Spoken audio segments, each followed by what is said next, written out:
अस्सलाम वालेकुम दोस्तों, कैसे हो? मुझे उम्मीद है कि आप सभी से होगी। न्यू अपडेट के साथ हम आपके सामने फिर हाजिर हो चुके हैं। अगर आप कुवैत में रहते हैं, कुवैत की खबरों से हमेशा अगर अपडेट रहना चाहते हैं तो ये वीडियो आप शुरू से लेकर आखिर तक देखते रहिए। इस वीडियो के अंदर मैं आपको कुछ इंपॉर्टेंट जो है इन्फॉर्मेशन देने वाला हूँ और आप लोगों को बताने वाला हूँ एंट्री के हवाले से, वैक्सीन के हवाले से, किन लोगों को अभी वैक्सीन ज्यादा लगाई जा रही है, कौन कौन से लोगों को नहीं, तो पूरी डिटेल्स के बारे में जानेंगे। लेकिन उससे पहले मैं आपको बता देता हूँ, चैनल पर हमारे पहली बार आए हैं तो चैनल को सब्सक्राइब करें और साथ ही साथ बेल आइकन जरूर प्रेस कर दें ताकि हमेशा आपको इसी तरीके से अपडेट मिलती रहे और आप हमेशा हमारे साथ में जुड़े रहें। तो सबसे पहले बहुत सारे लोगों के सवाल जवाब आ रहे हैं और वो जो है वैक्सीन को लेकर आ रहे हैं कि हम इंडिया के अंदर रहते हैं तो कौन सा वैक्सीन लें, कौन सा वैक्सीन नहीं लें, जो क्या आने में हमारे लिए परेशानी नहीं हो।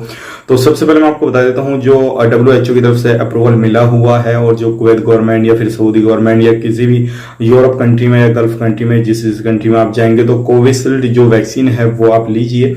और वो लेने के बाद में जो दोनों इंजेक्शन आप ले लेंगे, दोनों डोज ले लेंगे, उसके बाद में आपको जो सर्टिफिकेट मिल जाएगा वो लेकर आप कहीं भी जाएंगे तो आपको क्वारंटाइन होने की जरूरत नहीं है। तो इस चीज का ध्यान रखिएगा, कोविशील्ड आपको वैक्सीन लेनी है, उससे अलग दूसरी वैक्सीन नहीं लेंगे। अगर वो लेंगे तो आपको जो है किसी भी किसी भी देश में जाएंगे तो आपको क्वारंटाइन रहना पड़ेगा। इस चीज का आपको ध्यान रखना है। तो सबसे पहले अपडेट की तरफ पढ़ते हैं, जो बड़ी अपडेट आ रही है निकल के। जैसे कि सैलून मॉल वगैरह में पहले काफी ज्यादा लोगों को, कर्मचारियों को वैक्सीन वगैरह दे दी गई है, लेकिन अभी सैलून वगैरह में काम बड़ी तेजी से चल रहा है। सैलून वगैरह में वैक्सीन वगैरह का काम बहुत ज्यादा तेजी से चल रहा है।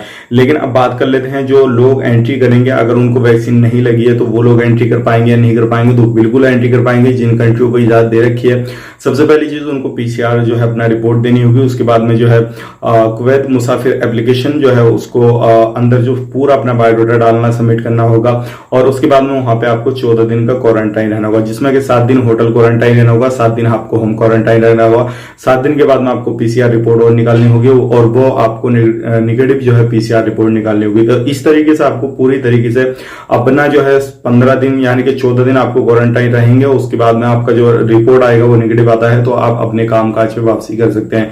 तो ये सारी चीजें चल रही हैं अभी फिलहाल में। जो भी अपडेट आएगा इन फ्यूचर इससे रिलेटेड, होम क्वारंटाइन के हवाले से या फिर इंडिया के हवाले से, पाकिस्तान के हवाले से, तो हम जरूर आपके साथ में साझा करेंगे। उम्मीद करते हैं वीडियो पसंद आएगा और आपका जो भी सवाल जवाब है आप हमें कमेंट भी कर सकते हैं। इंशाल्लाह आपको पूरी कोशिश की जाएगी जवाब देने की। मिलेंगे इस नेक्स्ट वीडियो में, तब तक के लिए आप अपना ख्याल रखें, अपनी फैमिली वालों का ख्याल रखें। Take care, bye.